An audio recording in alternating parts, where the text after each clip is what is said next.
Nung nagbabarbero po ako noon, nag-aaral ako at the same time, tapos may trabaho ko as real estate agent ko.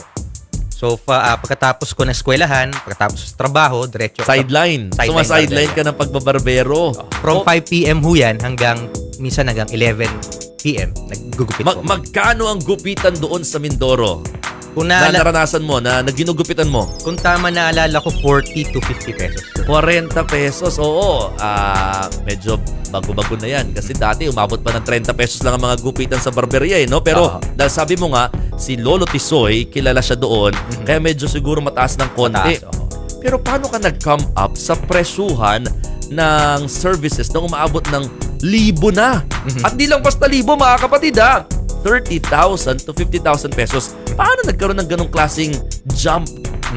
So, kwento ko po, Sir Mon. Sige. Bali, ang nangyari ho kasi niyan, nag-aaral ako, nagtatrabaho at the same time.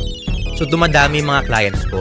That's why 2022, nag-decide ako mag-put ng sarili kong studio ng barber studio. Okay. And then, parang trip-trip lang para doon sa mga kaibigan ko lang. And then, nung nakilala ko sa social media, doon na ako nag-inaral siya na mas malalim. Nag-enroll ako sa mga online academy sa Europe and iba't ibang bansa. Yes. Wow! Iba talaga pag nakapag-aral ka, mga kapatid, medyo tumataas po yung quality. Hindi naman sa pagmamayabang, ano-ano yung mga kinuha mong kurso para at least malaman lang nila na hindi pala just itong kaharap nila ngayon sa TV at saka sa screen. Sige, sir. Bali ngayon kasi, yung barbering is nag-iiba na. So may translation siya from traditional, nagiging combination siya ng traditional and modern and salon techniques or tinatawag na modern barbering. So yun yung inaral natin. So ngayon mas precise na yung mga gupit, hindi lang siya basta gupit lang, naka-base na sa anatomy. So pinakang foundation niya is science. Yun yung paraan ng paggugupit natin.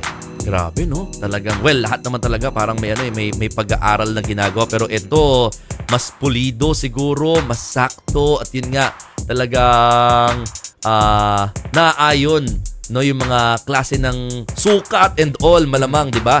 Okay, pero tell us more about this 50,000 pesos or simula sa 30,000 to 50,000 pesos na gupit. Anong klaseng gupit yon at gaano kasulit yung package na yon? Sa mga taong nakakaunawan ng ginagawa ko, para sa kanila sulit to. Kasi what we're doing is more than just a haircut. So ang ginagawa natin is an experience na meticulously nagfe-fit dun sa natural features ng client, sa style preference niya, and then dun sa pinakang personal brand natin. Ngayon, kung ikaw yung tao na may mataas na pagpapahalaga sa grooming, sa looks, and sa personal brand mo, lalo ko sermon, para sa'yo magiging sulit na sulit siya. Totoo yan. Oo.